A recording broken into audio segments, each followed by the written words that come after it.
Empathy is one of the most important life skills. It is something that everybody needs to learn and master. But what happens when it is in excess? When empathy is saturated in a person's life? Well, the easy answer is that they stop thinking as much about themselves, about the only thing that they truly have, and start being a lot more preoccupied about other people's situations, actions, and interactions. Do you really want that? You probably don't. But this is a danger that you need to look out for as a lover of literature, as a lover of people, because those things are kind of directly proportionate. If you didn't know, reading fiction really enhances your empathy. It's one of its main benefits. But if you're reading fiction as your primary source of education, you're probably, or at least should be, reading it a lot. And a lot of fiction means a ton and a ton of empathy, which isn't good, isn't it? Because, as I said, too much empathy can lead to just not paying nearly as much attention to yourself as you should be. So, how can we actually combat this? Reading fiction or just being empathetic without being exaggerated? With indifference, probably.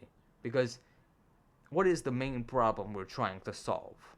Oh, I care too much about that person, about that group of people, about what's happening there. Okay, does it affect you? Is it happening to your mother, sister, father, brother, grandfather, grandmother? No, it's not in your area, in your zone of interest, right?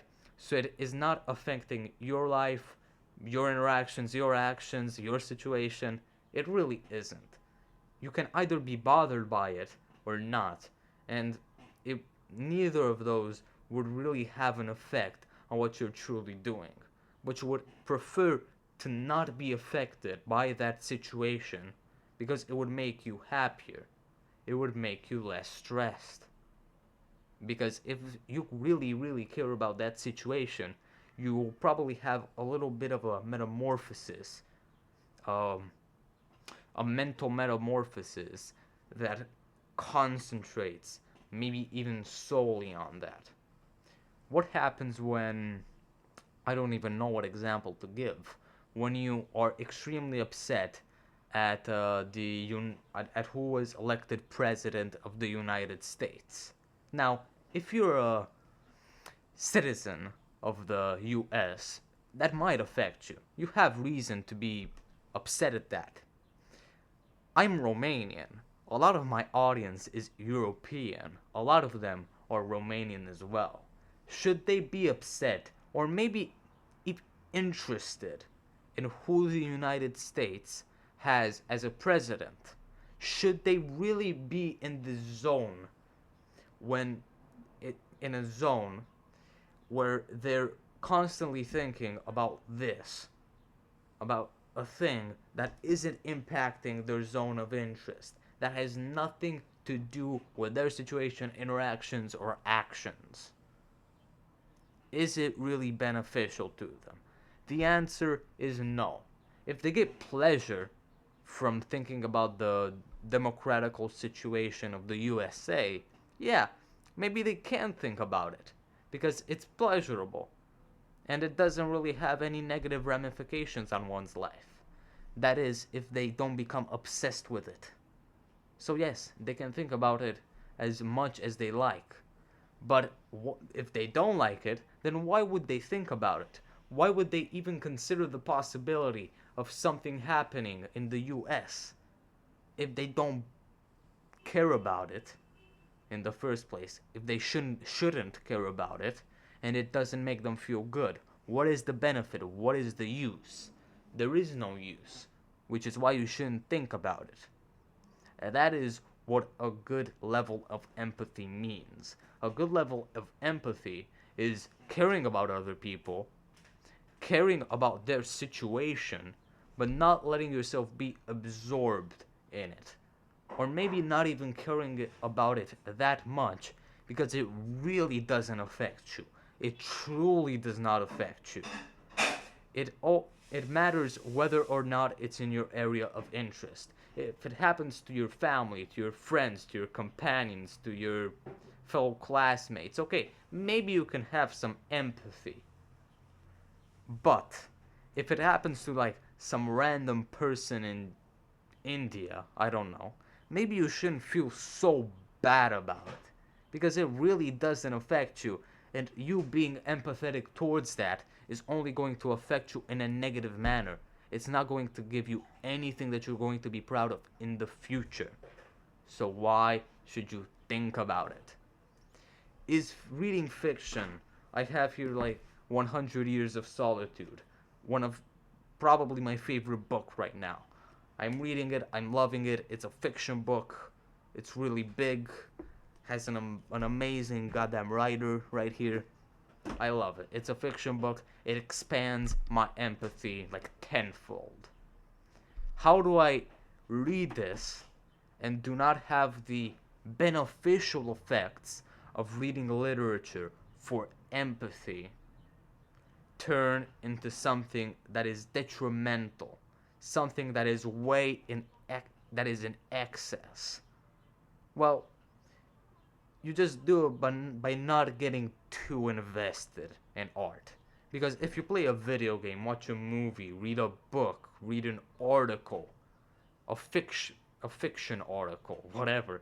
If you read fiction and get too invested in that piece of art, I I guarantee you, emotionally invested that is, I guarantee you it's not going to work out well. Because if you're invested in art, you're going to be invested in everything. It's one of those amazing benefits that art in general has. If I love this book, if I say, "Wow, I love Marquez, I love 100 Years of Solitude," I'm probably going to love everything around me a bit more. If I say I love this prose, I'm probably going to like the prose, and I'm probably going to write better prose.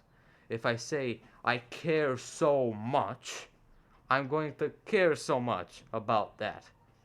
Fiction, reading literature, light fiction, young adult, whatever you like, whatever your cup of tea is, whatever is expanding your empathy, or whatever you like, fiction, literature, young adult, whatever, as I said, is going to expand what you care in it, what you see in it.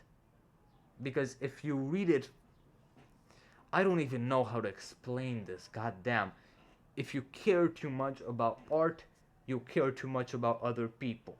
If you love art, you love other people. Everything that is directed towards art is going to be directed towards a lot of different things. This is why I heavily disagree or do not like the idea of hating a certain movie or book or article or whatever, newsletter. Because if you hate something artistic, something creative, whatever it is, it might be any of these books, whatever, that sentiment is going to seep in to every other part of your life, like an infection. So you really need to be very, very careful with what you think about what you are consuming, both intellectually and for leisure, for comfort, for relaxation. Because everything you think towards it, including the empathy you feel towards its characters, is going to bleed in to your actual life. That's how you control literature, fiction, young adult, fiction in general.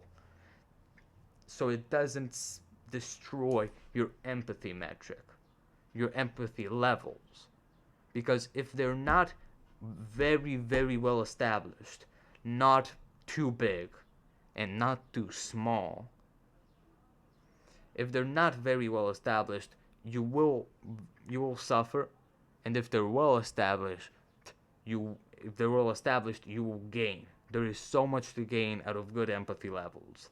But if you want to gain from empathy, they need to be right in the middle.